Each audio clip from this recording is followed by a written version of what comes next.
Hey again everyone, welcome back again di Bitcoin Update. Happy Friday teman-teman dan happy weekend ya tentunya. Guys, saya udah cek di previous video update, amazingly mencapai 1000 likes button. Seperti yang saya katakan kepada teman-teman ya, kita bakal ngadain live streaming. Mungkin besok, tapi saya tahu besok itu kan malam takbiran ya, karena ada yang tanggal 30-nya itu sudah lebaran teman-teman sekalian. So, I guess kalaupun kita besok live streaming, mungkin saya akan lakukan itu sore hari ya teman-teman sekalian. Kayak sore menjelang mungkin azan maghrib teman-teman, atau menjelang maghrib. Kita bakal ada live streaming untuk berdiskusi dan ngobrol lebih jauh seputar market. Seperti yang saya katakan di previous video, karena memang ada yang menarik untuk kita bahas dari segi seasonality. Oke, so guys, di video ini kita mau ngebedah tentang kondisi daripada Bitcoin. Hari ini kita ngeliat Bitcoin kena heavy sell off. Well, actually nggak cuma Bitcoin, karena kalau kalian cek di keseluruhan ya, artinya apa, termasuk S&P 500, termasuk Nasdaq, semuanya kena sell off. Oke, ini sebenarnya market udah kena sell off dari tadi pagi sih. Jadi kalau kita ngelihat ya dari stock market di sesi Asia, itu beberapa market udah kena sell off gitu. Mungkin ya beberapa yang masih standby gitu ya, masih kuat ya, kayak CSI alias China ya, dia masih oke gitu, kayak nggak kemana-mana. Tapi yang lainnya teman-teman, I think ya kita kena, bisa dibilang kena selling pressure gitu. Ini Hang Seng Index per perdagangan per tanggal 28 ya, kalau kalian perhatikan ini per pagi open market kita ngelihat Hang Seng Index akhirnya tutup dalam keadaan negatif ya, lebih dari 1% gitu, atau 1,29% in total. Kemudian kalau kita cek ya, Nikkei juga sama. Hari ini kena heavy sell off. Ini udah dari pagi teman-teman sekalian ya. Begitu market sesi Asia open, sell off, kedorong terus sampai turun sekitar 3%-an lebih kurangnya. Dan sebenarnya ya mungkin nggak tahu ya, saya sih belum ngecek ya teman-teman ya, tapi coba kita lihat indeks komposit ya. Saya penasaran juga ya, pengen lihat ya. Wah, ya HSG hari ini malah naik ya, luar biasa teman-teman sekalian ya. Memang agak lain dari yang lain ya, amazing. Oke. But anyway guys, kalau kita lihat ya, stock market sesi Asia kena sell off gitu kan. Yang major stock market itu kena sell off. Kemudian S&P 500 dan Nasdaq per malam hari ini juga kena sell off. Bitcoin otomatis juga sama ya, kena dampak teman-teman sekalian. Dan sebenarnya bukan sesuatu yang mengherankan. Kita udah ngomongin ini dari beberapa hari yang lalu lewat previous video update, bahwa kita belum sepenuhnya bullish gitu. Mungkin kita boleh kelihatannya seakan-akan kita lagi naik gitu ya. Mungkin kita terbuild up gitu kan, ada rasa optimismenya gitu. Tapi seperti yang saya tanyakan kepada teman-teman juga, bahwa kalau misalkan justru kita ngelihat ada optimistik itu muncul kembali ke permukaan, di situ kayaknya menjadi momen di mana market akan mengambil kembali optimistik itu dan membuat kita kembali dalam keadaan fear. Kenapa saya katakan begitu? Karena sebenarnya pada dasarnya dari segi makronya sendiri belum mendukung, gitu ya. Fakta yang kita dapatkan hari ini adalah data PCE di US, angkanya kembali naik. Oke, angkanya kembali naik guys. Dan ini artinya dari Federal Reserve Bank of Cleveland itu miss ya dalam memberikan proyeksinya gitu kan. Di sini kita ngelihat angka 2,7% ini direvisi by the way. Artinya kita bisa bilang kayak lebih baik ya dari yang sebelumnya teman-teman. Kalau kita lihat ini kan warnanya hijau, berarti kan turun gitu kan. Well actually hijau naik sih ya, berarti 2,6%, mungkin naik ke 2,7%. Lalu ternyata rilisnya di angka 2,8%. Ini menjauh dari ekspektasinya Federal Reserve untuk target daripada inflation core PCE-nya. Nah, sekarang kalau kita cek PCE Price Index-nya sih sesuai ya, dalam artian 2,5% sebelumnya, previous forecast-nya 2,5%, dapatnya 2,5%. Ya, bisa dibilang mix gitu kan, kalau kita ngelihat dari segi pergerakan market. Setelah sempat membaik, kenapa? Karena sebenarnya tadi kita dapat kabar nih, kalau Uni Eropa itu memberikan sebuah atau share ya, kayak bisa dibilang kalau planning itu kan kayak merencanakan gitu kan, untuk bernegosiasi lah ibaratnya dengan Trump supaya menghindari tarif, otomatis menghindari inflasi ya. Mereka menyadari akan hal tersebut. Itu bertepatan dengan momen market itu sempat mengalami yang namanya relief rebound. Untuk S&P 500 terutama kalau kita cek ya teman-teman sekalian. Tadi pers kita dapat update-nya itu sekitar, nah ini dia ya. Tuh. Kalau kita lihat S&P 500 begitu dapat beritanya dia sempat rebound. Sempat recovery tapi nggak berjalan lama teman-teman. Ya, recovery tersebut hanya berlangsung sebentar. Tekanan jualnya kembali datang. Ya, kembali memberikan impact pada market. Nih waktu kita ngelihat ya dapat beritanya tuh. Sempat mantul. Oke, sempat mantul. Tep, boom, naik gitu kan. Tapi kemudian jam 9 itu kita dapat selling pressure yang lebih signifikan lagi. One of the reason adalah lagi-lagi University of Michigan itu naikin lagi guys. Proyeksi inflasi mereka itu naik dari 4,3% ke 5%. Dari yang forecastnya 4,9%. Ini naiknya lumayan banyak gitu kan. Per angka itu keluar, market kena heavy sell off di sini. Tuh. Ya, jam 9 malam. Barengan sama Bitcoin-nya juga sama, jam 9 juga gitu ya tuh. Jam 9-an dia udah turun gitu kan. So, sell off-nya terjadi akibat itu. Kalau kalian mau salahin ya salahin universitasnya ya. Gak, bercanda teman-teman. Tapi intinya, kalau kita ngelihat ya dari keseluruhan, kekhawatiran atas meningkatnya inflasi itu tetap menjadi main concern-nya para pelaku pasar.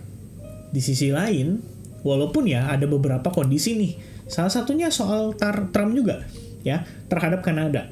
Mereka tadi sempat teleponan guys, ya sempat teleponan dan intinya Trump mengatakan beberapa kata-kata yang keluar dari statementnya gitu ya. Pembicaranya very konstruktif, ya intensify. Kemudian Trump sendiri mengatakan kalau dia akan bertemu ya Mark Carney dari setelah nanti selesai election gitu. Ininya seperti itu guys ya, lebih kurangnya. Dan itu artinya ada pun kemungkinan soal tarif antara US dan Kanada itu bisa diredam. Di sisi lain, Uni Eropa juga ya menawarkan beberapa opsi-opsi supaya Donald Trump istilahnya bisa luluh dari faktor negosiasi itu dan pada akhirnya bisa melunak lah dari segi tarifnya teman-teman. Jadi itu udah oke gitu ya. But still, that doesn't enough. Oke, itu nggak cukup. Secara keseluruhan itu belum cukup. Terutama ya, kita tahu ya, kekhawatiran akan kedepannya itu lebih, mungkin bisa dibilang lebih hot ketimbang kita ngomongin cuma sekedar harapan-harapan saja gitu ya. Kita tahu bahwa di 2018, sell-off itu terjadi besar-besaran akibat penerapan tarif oleh Donald Trump pada 2 barang pada saat itu. Salah satunya adalah mesin cuci, salah satunya lagi saya lupa teman-teman, tapi itu per Januari 2018. And then di follow up lagi per Maret 2018. Nah, di situ ada heavy sell off sebelum akhirnya market bisa recovery. Nah, ini menariknya ya, akan kita bahas besok ya pada saat kita live streaming itu. Harusnya bakalan seru. Anyway, ada dapat good news sebenarnya ya. FDIC says bank can engage in crypto activities without prior approval. Ini dapat kabar tadi kayak di Watcher Guru dan lain-lain ya. Ya biasa lah ya, beritanya banyak teman-teman keluarin gitu kan. Kalau udah dapat satu yang positif, ya udah itu bentuk hopiumnya gitu untuk para pelaku pasar kripto. Wih ya, dibikin happy gitu kan. Apakah itu impactful? Ya, ke depannya. Kalau sekarang sih harusnya nggak terlalu berasa-berasa banget lah ya. Cenderung biasa-biasa aja guys ya. Karena market masih mengacu pada makroekonominya. Itu lebih penting untuk saat ini. So, what's going on with Bitcoin? First things first guys, we see a rejection. Rejection itu kalau misalkan closing dalam keadaan 6 jam ke depan nih, ya bisa dibilang akan memvalidasi juga tuh breakdown daripada trendline dan kegagalan atas mempertahankan area support and resistance-nya. Itu artinya apa? Kalau kita lihat ya, secara target penguatan mungkin, ya ini salah satu area atau level yang kita bisa perhatikan juga ya. There's a probability kita bisa ke reject itu cuma dari sini. Bahwa terdapat apa? Inefficiency. Ya, tuh teman-teman bisa lihat. Oke, inefficiency. Gitu kan, harga turun, impulsif, ya ngejemput order doang, habis itu ya udah ya dapat lagi yang namanya selling pressure dari para pelaku pasar, whales, institution, or whatever teman-teman sekalian. Tapi yang pasti memang di level itu confluence ya, confluence terhadap apa Vin? Kalau kita ngambil high point terhadap low point, kita bisa lihat tuh di level itu pas banget teman-teman sekalian ya, 62% retracement, rejected. Oke, area golden ratio. Ada orang bilang istilahnya apa? Ini adalah sebuah dead cat bounce gitu ya. Nah, tapi tetap nih guys, nanti takutnya saya dibilangnya wah kok Kevin ngomongnya beda-beda gitu ya. Enggak kok, sama guys ya. Kita tetap balik chartnya dan kita tetap melihat hal yang sama dengan yang sebelumnya saya sampaikan, bahwa kalaupun kita melihat Bitcoin andai kata nih dari sini naik dulu ya, tetap pada satu titik kita bisa rejected dan menciptakan lower low. Nah, kalau kalian agree dengan kondisi tersebut, maka saat saya balik chartnya, kalian menyadari bahwa Bitcoin itu yes, masih bisa turun gitu loh. Turun ke berapa? Mungkin testing ke level 73.200-an.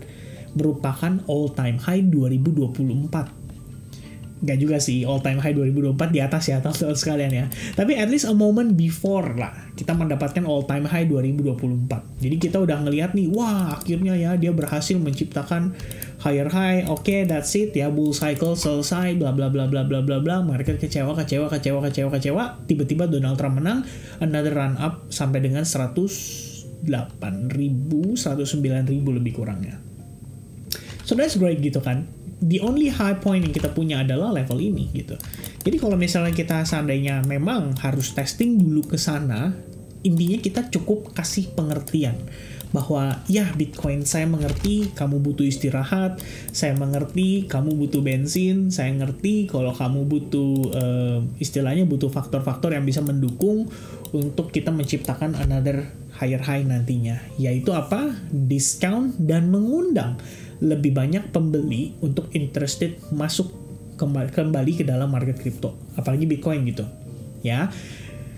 Nah itu sementara teman-teman ya, kalau kita lihat dari perspektif time frame daily-nya, well this rejection could be a first sign kalau kita akan ngelihat Bitcoin creating lower low itu, probably kita bisa testing ke level 73.000, so be prepare untuk case tersebut. Nah ini a bit hopium nih teman-teman ya, tapi saya nggak enak sebenarnya ngomonginnya guys ya. So seperti yang kalian tahu, saya itu tipikalnya adalah follow the market structure. Oke, walaupun ada trend line gitu ya. Nah, trend line ini pada dasarnya kalau buat saya adalah sebuah indikasi bahwa Bitcoin itu sudah memiliki probabilitas yang lebih kecil untuk kita melihat dia langsung begini gitu. Ya, ini lebih kecil probabilitasnya, menurun. Kenapa? Karena dia udah no longer respecting the trend line. Itu yang pertama. Yang kedua teman-teman sekalian, kita tuh udah testing level 79%, tapi dibablas gitu aja. Seakan-akan gak ada apa-apa gitu. Oke, seakan-akan gak ada apa-apa. Nah, ini ada dua case nih guys ya, ada dua case. The first one adalah kita respect terhadap area ini. Gitu kan, area yang responsible untuk ngebawa Bitcoin creating higher high. Which means kalau kita tarik lagi data yang lama, kita bisa cek di sini bahwa well, we have a higher high dari sini, ya, we have another higher high dari sini.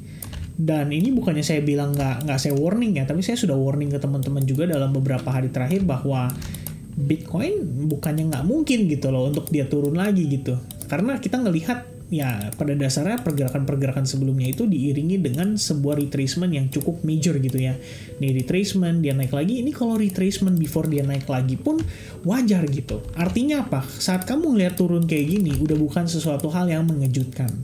Nah, kabar baiknya begini guys. Kalau kalian cek, ini kan Bitcoin sebenarnya kalau kamu lihat ya, dari perspektif time frame 4 jam, ada banyak sekali proses dia turun dalam keadaan impulsif. Tapi hanya ada beberapa area loh yang kita lihat memiliki inefficiency, dan itu semuanya benar-benar di field gitu. Jadi kayak gini ini diisi, habis itu react gitu kan, marketnya turun. Setelah reaction itu hanya ngebawa penurunan temporary. Artinya apa? Selling order yang ada di sini nggak signifikan itu, tidak bisa atau tidak mampu membuat Bitcoin menciptakan lower low. Nah sekarang harga naik nih sebenarnya ke level ini, itu nggak ada reason yang clear gitu ya, bahwa apakah ini order block, apakah ini adalah SNR, apakah itu adalah level Fibonacci.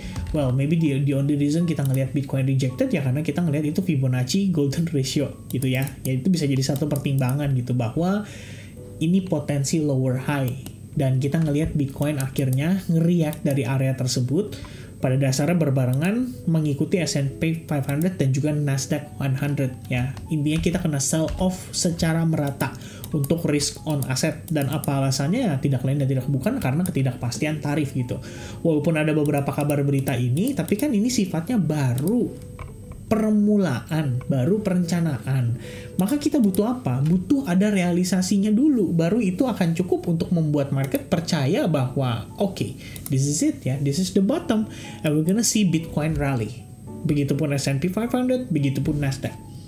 Kalau masih planning, baru perencanaan, ya belum, masih jauh gitu ya guys ya. So, the first condition yang tadi saya sampaikan kepada teman-teman adalah Bitcoin masih bisa rebound dari range area ini. Kalau dia rebound, mempertahankan area ini, saya bisa bilang bahwa, well, we still have, ya, masih ada cukup bensin lah ibaratnya gitu ya, untuk ngedorong Bitcoin bahkan bisa menciptakan higher high loh dari sini. Karena faktanya adalah struktur kita bullish, bukan bearish gitu. Kalau time frame yang lebih kecil gitu ya, kayak 4 jam, 2 jam, bahkan 1 jam, we're still doing well gitu. Namun, yang kedua teman-teman yang kita perlu perhatikan adalah seandainya ya kita pun ngelihat dia naik, mungkin saya rasa nggak akan sesignifikan yang gimana. Kenapa? Karena momentumnya sudah semakin melambat gitu ya. Ini retrace-nya udah hampir 100% guys. Kalau dia sampai begini, ini namanya apa? Reversal. Ya, pada saat itu terjadi, itu artinya sudah reversal, sudah dalam keadaan bearish.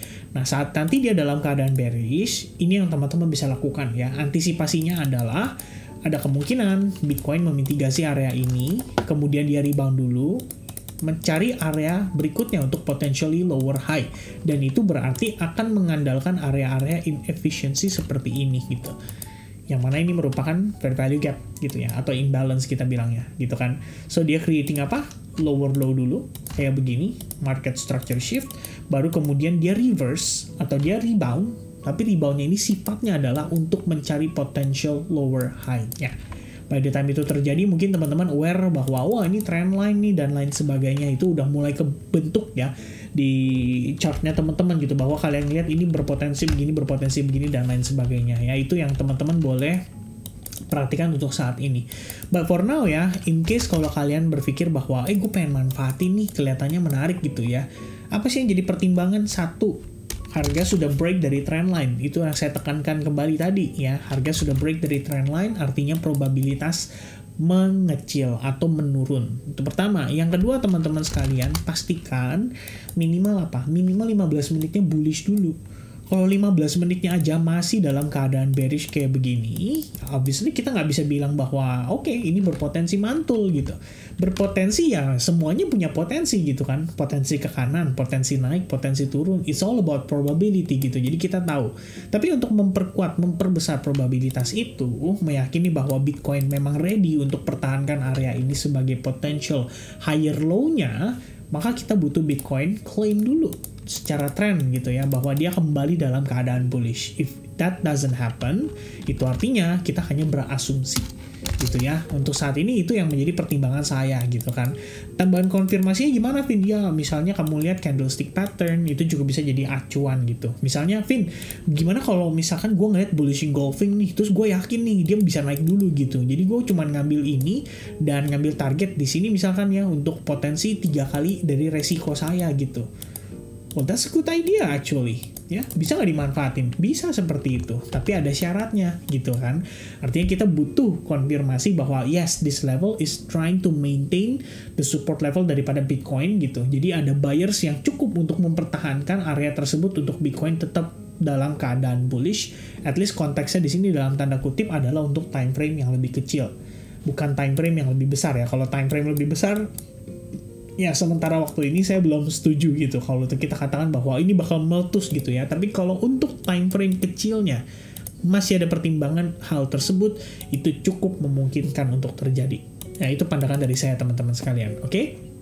So, I guess for Bitcoin update more or less begitu ya. Concern dari saya adalah if we close bearish for today, berarti kita break dari trend line, kita break dari support resistance, berarti ada potential kita di follow up gitu ya dari sisi sellersnya gitu.